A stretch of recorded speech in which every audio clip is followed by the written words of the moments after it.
derivatives. I have pictures of it. I'm sure you I do. Laura's got her pants derivatives. I really do. If you want to see it. We'll save that for a later slideshow. All right. Okay, take out your notes. We're going to do solving quadratics by factoring. You guys are already familiar with quadratics. Quadratics make what kind of graph? Easy. An easy graph, not exactly. U-shaped. There you go. In shape. Quadratics are. I said easy. Oh, right. Okay, so U-shaped graph, which is called a what? Parabola. Very good. So that's our quadratics. Now, at this point, in the equation, how do we know we have a quadratic? The x is squared, or the y squared, or the p is squared, v is squared, whatever. Variable squared. Okay, now if it has a 3 or a 4, it's no longer a quadratic. The leading coefficient, or the highest coefficient, needs to be squared. Okay? And so when we have that, then we're going to have our parabola. And then, what are we looking for when we're looking for solutions to a quadratic? Oh my gosh. It's too early for detention. No, I'm not going the first period because he's so rude. Okay. All right, so what are we looking for when we're looking for quadratics? What are we looking for when solving it?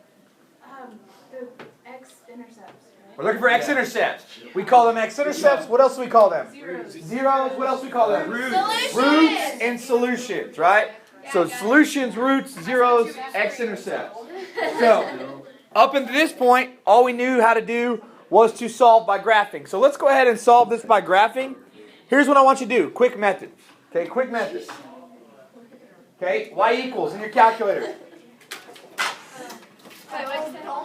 Y equals in your calculator. I need another one. And another one. And another one. And another one. And another one. All right, who needs one? When you see something squared, blah, blah, blah, blah, equals 0, okay, that means you're going to solve it. You're going to solve it. That's telling you right away not to just graph it. You're going to solve it, okay? And so here's what you're going to do. Instead of equals 0 right now, pretend like that's y equals. So go ahead and hit y equals and put that in there. At this point, you should know how to put in x squared plus 6x minus, make sure it's not negative, but minus 7. And then hit second table.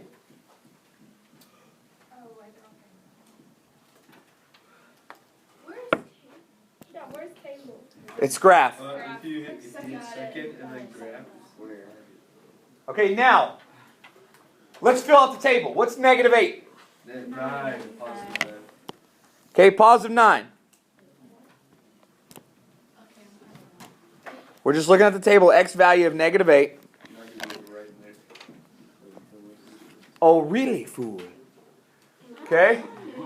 What's negative 6? Negative 7. Negative 7. What's negative 4? Negative 15. Negative 15. Negative 3. Negative 6. Negative 2. Negative 15. Negative 15. Negative 3 and Negative 16. Negative 16, okay. wait, negative 2 is negative 15. Negative 3 is negative 16. No, 3 is negative 16. Negative 2 is. We just cleared that up. You must have typed in the wrong. FYI. Listen. I was just listening to y'all. So negative 15, what's 0? Negative 7. Negative 7. And 2? 9. 9. What's happening in my y column? It's repeating. It's repeating. Is it supposed to do that? Yes. Yes. Yes, it is. Epic fail. All right, now, let's go ahead and graph these. Whoa, I'm drawing over my graph. Okay. So go ahead and plot those points. Take a second to plot those points. You can't plot half of the points. Why? Because it's too good. It's too big, you're right. Yeah. I'm just gonna. Compromise. This is a giant, enormous. What are we talking about? Yeah, I'm gonna do that.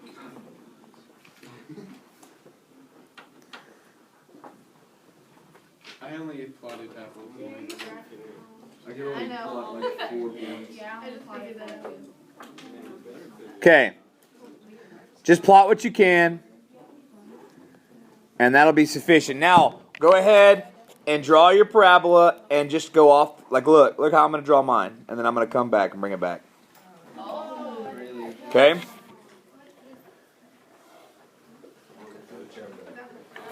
Now, if I was using a graph, I would look, and again, I didn't draw this graph very well, but in your calculators you can find it. So, we've drawn our graph. We could use our graph to help us find our solution. If we want to use a calculator, it's even easier. So again, you've already got the quadratic equation in there, right? So go ahead and hit second trace. And what do you see there? Value 0, minimum, maximum. Okay, so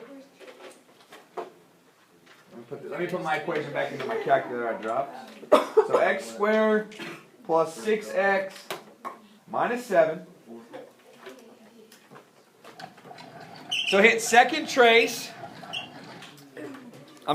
Second trace. Now, what are we looking for? We're looking for a 0, right? Okay. We already know. We could know them, but look, mine aren't right because mine are off my graph. I can tell you right now my answers are wrong. So let's just use a calculator so we can use this later on too. So let's look for a 0. So go down to 2 and hit enter, or hit 2 and hit enter. And now it's going to ask you for the left bound. Okay? Push your arrow button to the left. What you want to do, push your arrow button to the left. Okay? What you want to do is you want to get that little flashing bug. You see that flashing bug on your screen? No. Yes. Okay, if you keep pushing your arrow button, you'll eventually see it. Okay, now, you want to get it on, if you're looking at it, the left side of the parabola. Oh, I see what he's talking about. It's like a little plastic knife. So one of my solutions is -7, 0.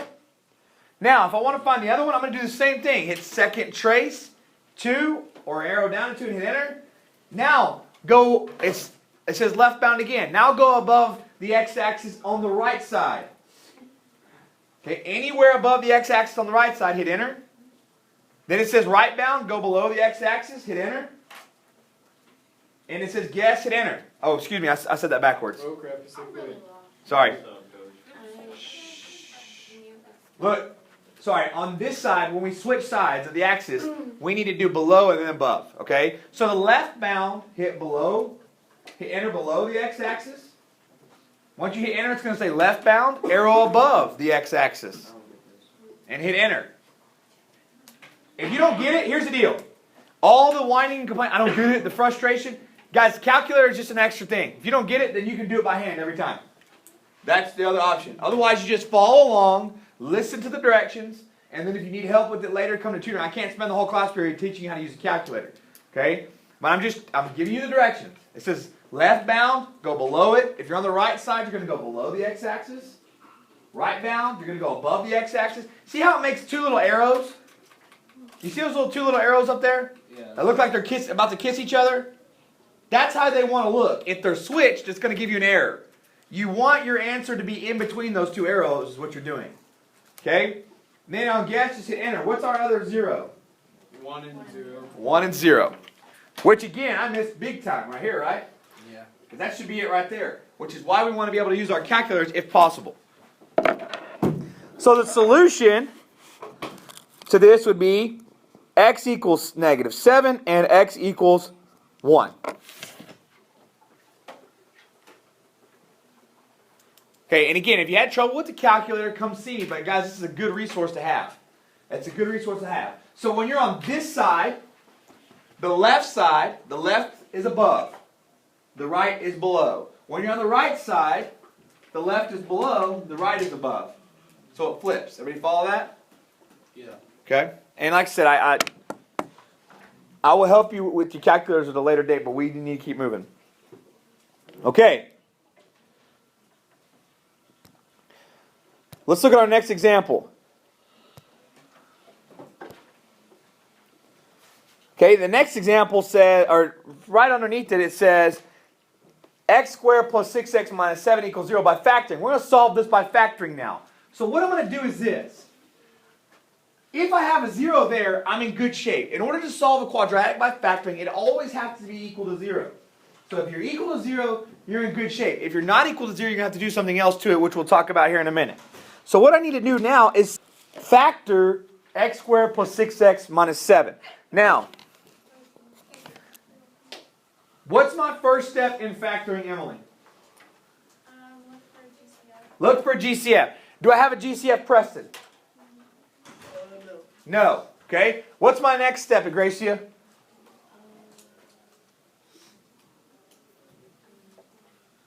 Think about it. What do I do next?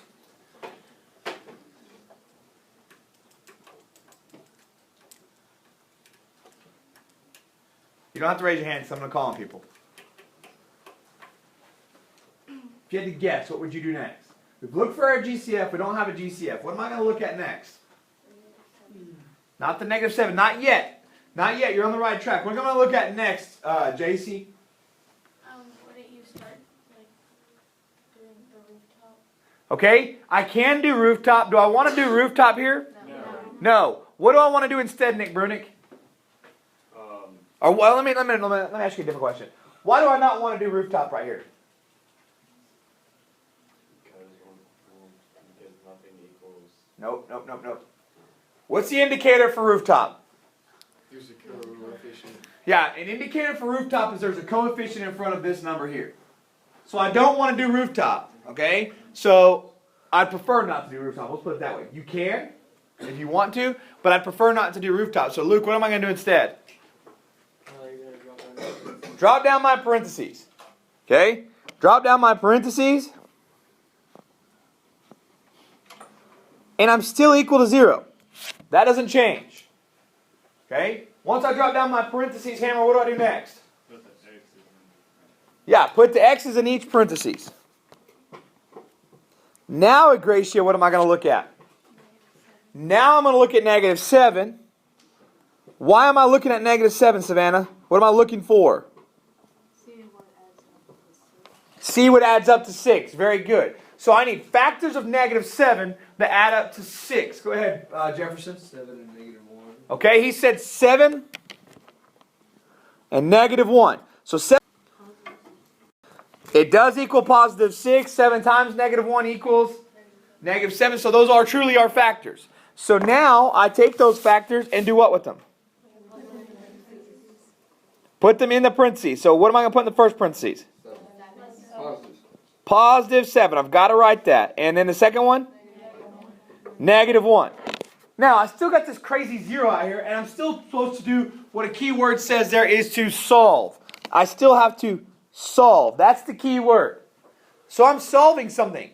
What am I solving for? I'm solving for the 0 still, right? Okay, so here's the deal. And this is where people get messed up. And I still have students in my pre-AP geometry class who make this mistake. Look, what I'm going to do now is I'm going to take each parenthesis, x plus 7, and I'm going to set it equal to 0. Then I'm going to take this one, x minus 1, and I'm going to set it equal to 0. And now I'm going to solve that very, very simple equation.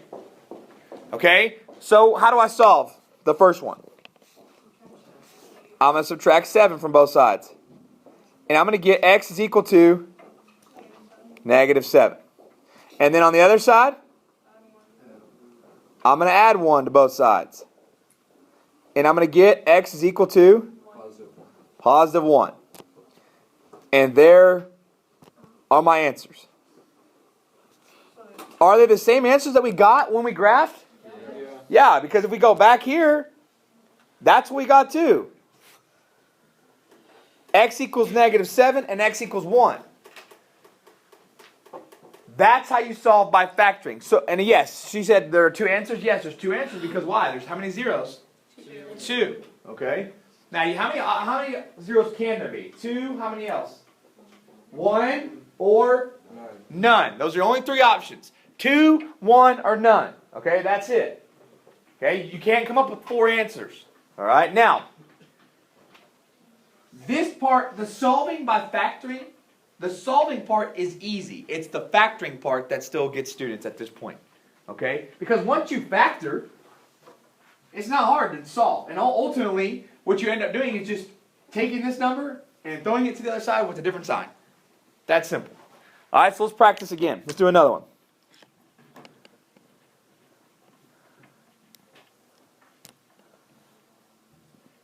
Okay, x times x minus 9 equals 0. It says solve each equation and give your answer as a solution set. Okay?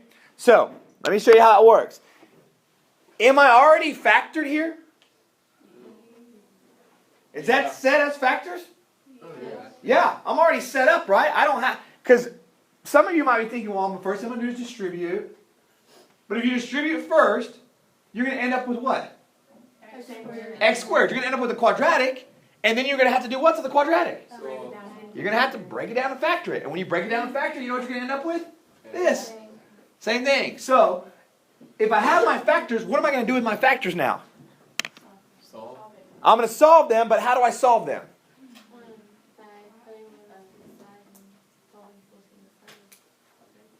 Okay, but yes, but am I going to put x times x minus 9 equals 0? What am I going to do now? Okay, x minus 9 equals 0. That's one valid answer. Very good. X equals 0 for those people who go right to left.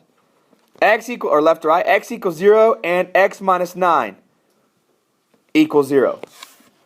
So as I solve this, x equals 0 still, and x equals positive 9. A solution set looks like this, 0, 9. Those are brackets, not parentheses. If you put them in parentheses, they look like what? An ordered pair, or a coordinate, or a point. So all I have to do is take my two factors and set them equal to 0. And yes, this is going to happen a lot. Okay. Where you have x equals 0, and that's one of your factors. Okay. That's it. That's one of your solutions. That means if I was to graph this, if I was to FOIL this out, or sorry, distribute this out, so I have x times x is what? X squared. X times 9 is, negative 9 is? Negative 9x equals 0. If I was to put this into my calculator, and I would take the 0 off, put this in your calculator and graph it, you take the 0 off and put y there. If I graph this in my calculator, y equals x squared minus 9x, you're going to see that one of the x-intercepts is the origin. Or is 0, not the origin, excuse me, it's 0. Okay, any questions? All right, let's look at number 2. Okay, do I need to do anything? Is it already factored? Yes, it's already factored for me. So, what do I do now to solve it? There we go, we got it now. X minus 1 equals 0. X plus 1 equals 0. So then x is equal to 1 here, and x is equal to negative 1 here. And in my solution set, I have 1 comma negative 1. And generally when you have a solution set, you put them in order from greatest to least. Or least to greatest, excuse me. So I would put negative 1, 1 usually. Okay? But in any case, the same thing is right. So when you're taking the EOC, if you put negative 1, 1 first, you're still going to be able to find the right answer. If they're flipped around, it's okay. Okay? No, on number 3, since it's not. Hang on. Is there any other questions on 2? No, I have a question. I was on 3. Okay. You have a question on 2? I have a question on 1. 1, okay. Would it be 9, 0 then? Yes. Or no, it would be 0, 9. It doesn't matter. The order ultimately doesn't matter. If you want to be a mathematically proficient, it'd be 0, 9. Okay. So like on number 1, you just take what's outside of parentheses and equal it to 0, and then inside of parentheses and equal it to 0? Is that what I'm saying? Yeah, because the reason we didn't put this in parentheses is because it's one term. So yes, this is a factor and this is a factor. So if it was like 2x times x minus 9, you would do 2x equals 0? Yes. Okay. Which we're about to do right here. Okay, so on number 3, how do I set that up?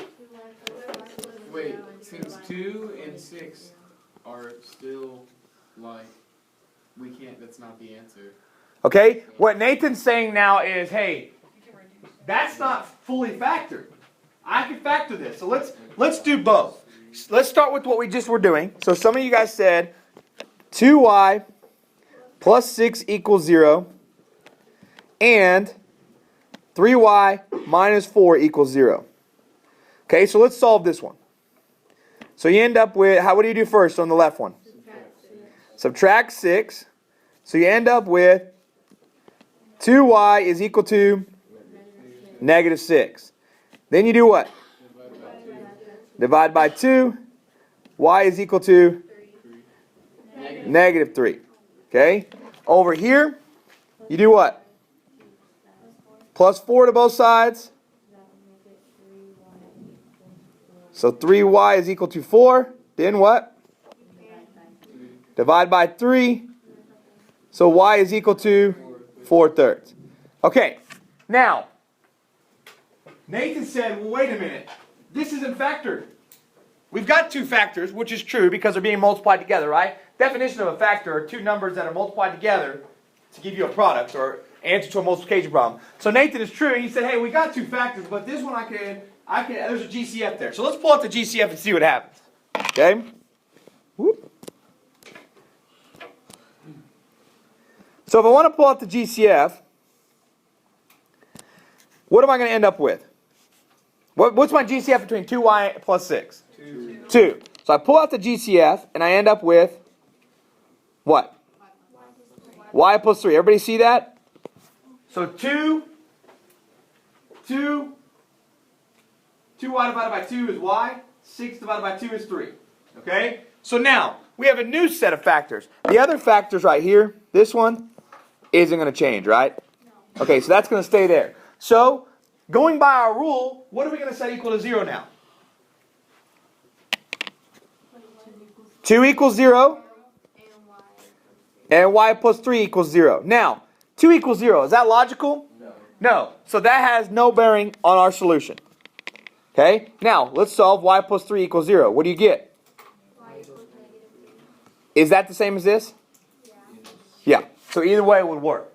Okay? Generally speaking, to be honest with you, when you factor the right way, you're not going to have a situation like this. Okay? But if it comes up, you can factor that out. It makes the problem a little bit easier, doesn't it? Slightly. Yes. Okay, so if you want to write this as a solution set, negative because it's always lower than a positive, right? There you go. All right, any questions on that one? No. Okay, let's look at a couple more examples, and then I'll give you your homework.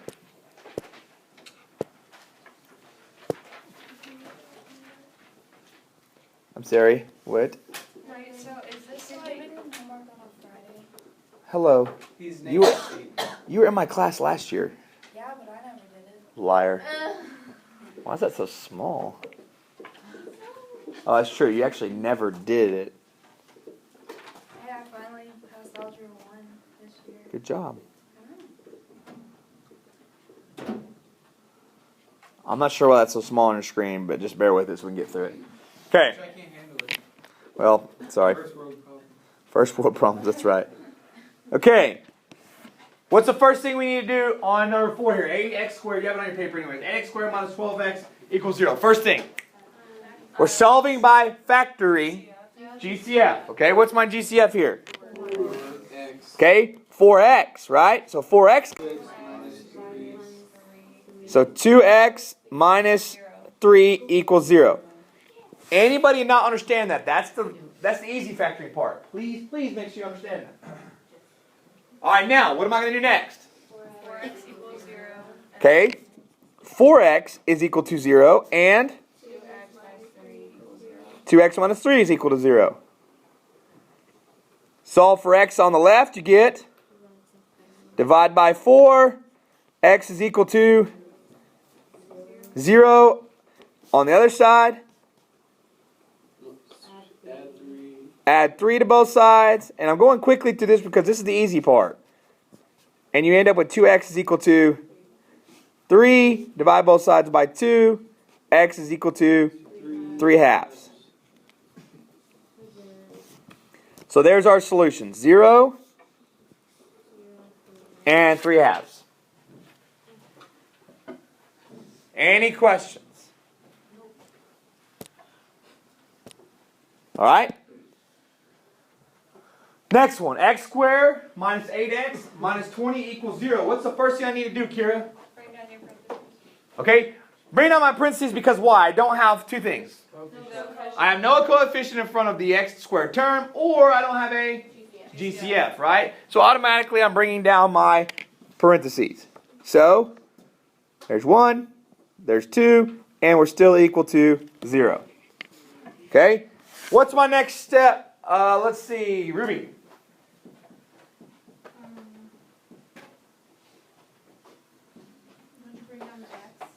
Oh, yep, got to bring down the x. So we need to bring down the x, right? Okay, so here's an x. Here's an x. You got an easy answer there. JD, what's next? Kirsten, wake up. Negative 20 that equal negative 8. Okay, factors of negative 20 that add up to equal negative 8. Savannah, what do you got for me on that one? Still working on it. I'll give you a second. Factors of negative 20 that equal negative 8. Don't forget your shortcut in the calculator if you need to. Y equals negative 20. Y equals negative 20 divided by x, right? And then look at the table.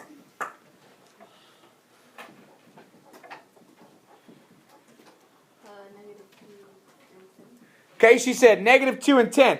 Okay, hang on. Hold on. She already figured out her error, but I want to write that down. She said negative 2 and 10, which is okay to write down. So negative 2 times 10 is negative 20, but negative 2 plus 10 is positive 8, which we're looking for a negative 8, and she already figured out that it's supposed to be what? 2 and negative 10, and that'll equal negative 8. So we want the negative 8 one. Okay, so what do I do with those factors, Brayley? Put them in the parentheses. Okay, so now I have x, what, Brayley? Minus 10 and x plus 2. Now I need to solve. How do I solve this, Preston? I got my factors now. What do I need to do now to solve it? I'm going to set each factor what?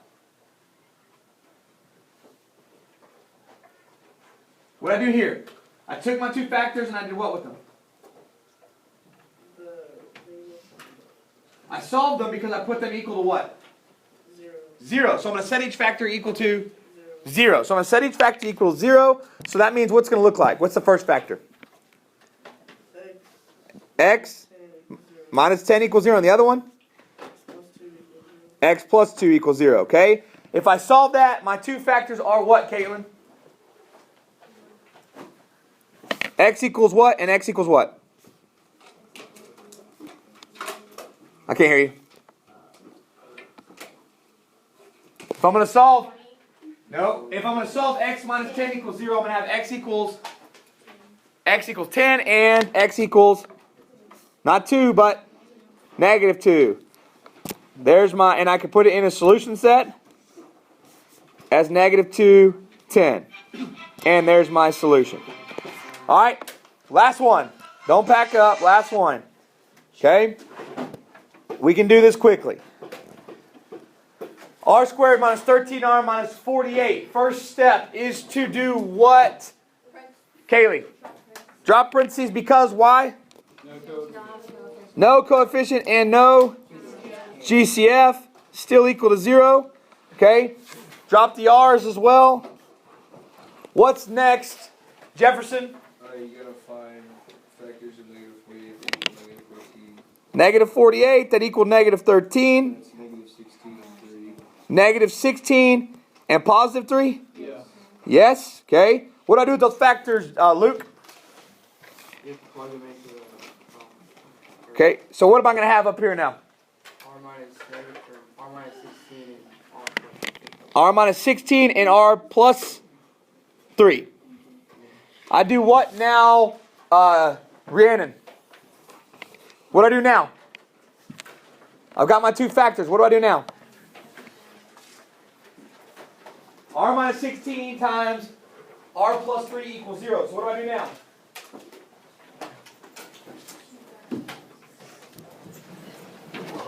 Okay, Nick Brunick, what do I do now? Okay, Preston, help him out. What do I do now? R minus 16 equals 0 and R plus 3 equals 0. Hey, why are we still packing up? Listen, this is why we can't pass tests, because when I ask you a question, you don't have a clue what's going on. Okay, so our solutions are R equals 16, R equals negative 3. R equals 16 and R equals negative 3. Any questions?